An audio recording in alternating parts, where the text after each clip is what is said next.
আসসালামু আলাইকুম। GTP blogs ও কুকিংয়ে আপনাদের আরও একবার স্বাগতম।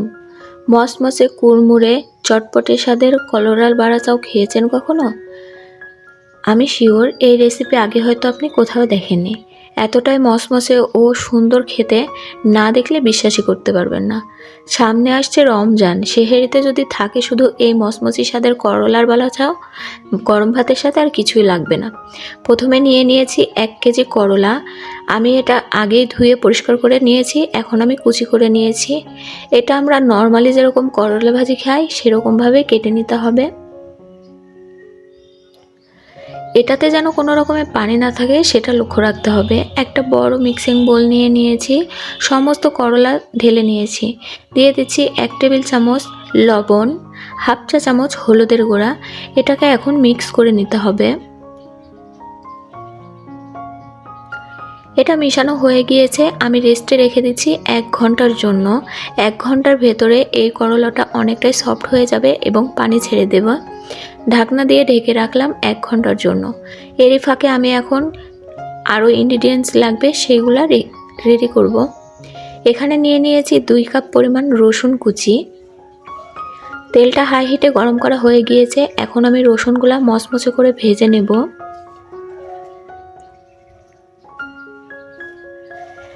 রসুনটা আমার ভাজা হয়ে গিয়েছে, এর থেকে বেশি আর লাল করতে যাবেন না, সেক্ষেত্রে রসুনটা অনেকটাই তেতো লাগবে। এক্সট্রা তেলটা চুষে নিয়েছি, আর দেখুন রসুনের কালারটা কত সুন্দর এসেছে আর একেবারে মচমচে হয়ে গিয়েছে।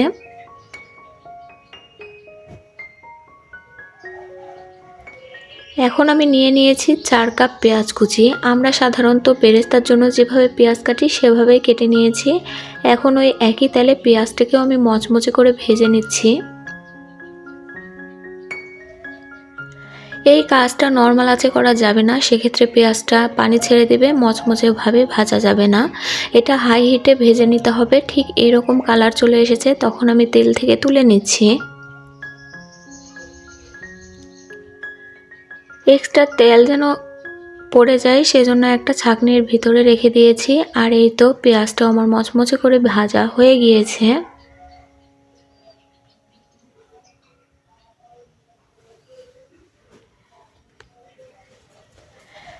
আমি যে করলাটা রেখে দিয়েছিলাম সেটা এখন অনেকটাই পানি ছেড়ে দিয়েছে। আমি যে এক্সট্রা পানি সেটা যতটুকু সম্ভব চিপে চিপে ফেলে দেব। করলার পানি ফেলে দেওয়ার পর অনেকটাই ঝুরঝুরে হয়ে গিয়েছে। করলাগুলোকেও আমি ডিপ ফ্রাই করে নেব, ঠিক যেরকম রসুন পেঁয়াজ করে নিয়েছি, কিন্তু তার আগে কিছু মশলা দিতে হবে। 1 চামচ হলুদের গুঁড়া, 2 চামচ লাল মরিচের গুঁড়া, 1 চামচ চটপটি মশলা, 1 চামচ আমচুর পাউডার, 2 টেবিল চামচ চালের গুঁড়া দিয়ে এখানে ভালো করে মিশিয়ে নিতে হবে। এখানে চটপটি মশলা ও আমচুর পাউডার দেওয়ার ফলে একটা টকটক ভাব আসবে আর এর স্বাদ আরও দ্বিগুণ বাড়িয়ে দেবে, তাই এটা অবশ্যই দেওয়ার চেষ্টা করতে হবে। সব উপকরণগুলো খুব ভালো করে আমি মিশিয়ে নিয়েছি, এখন গরম তেলে ভেজে নিচ্ছি।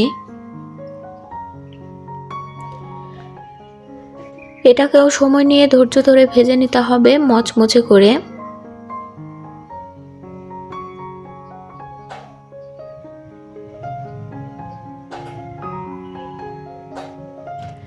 করলাগুলো ভাজা হয়ে গিয়েছে, আমি একটা ছাঁকনির উপরে রেখে দিচ্ছি যেন এক্সট্রা তেল নিচে পড়ে যায়। এটাকে আরও বেশি সুন্দর করার জন্য দিয়ে দিলাম 1 টেবিল চামচ লবণ আর চিলি ফ্লেক্স। মরিচটা আপনারা স্বাদ মতো দিয়ে দিবেন, যে যেরকম ঝাল পছন্দ করেন সেই অনুযায়ী ব্যবহার করবেন। এটা যখন ভাজা হয়ে গিয়েছে, ভাজা করলার সাথে পেঁয়াজ বেরেস্তা ও রসুন ভাজাটা দিয়ে মাখিয়ে নিলে রেডি হয়ে যাবে।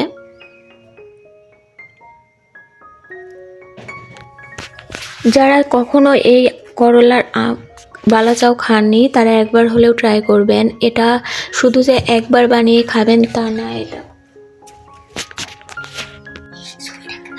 এটা একদিন বানিয়ে আপনারা 6 মাস পর্যন্ত খেতে পারবেন।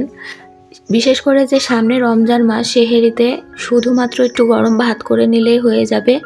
যদি থাকে এইটা, আর কোনো কিছুই লাগবে না। এমনকি এটা চানাচুরের মতো শুকনা খেতেও খুব বেশি ভালো লাগে। গরম ভাতের সাথে পরিবেশন করুন এই করলার বালাচাও। একবার খেলে সবাই বারবার খেতে চাইবে। যারা করলা খেতে পছন্দ করে না তাদের কাছেও ভালো লাগবে। রেসিপি ভালো লাগলে একটা লাইক দিতে ভুলবেন না। চ্যানেলে নতুন হয়ে থাকলে সাবস্ক্রাইব করে আমার পাশেই থাকবেন। আর আজকের রেসিপি কেমন লেগেছে অবশ্যই একটা কমেন্টে জানিয়ে যাবেন। ধন্যবাদ সবাইকে। আল্লাহ হাফেজ।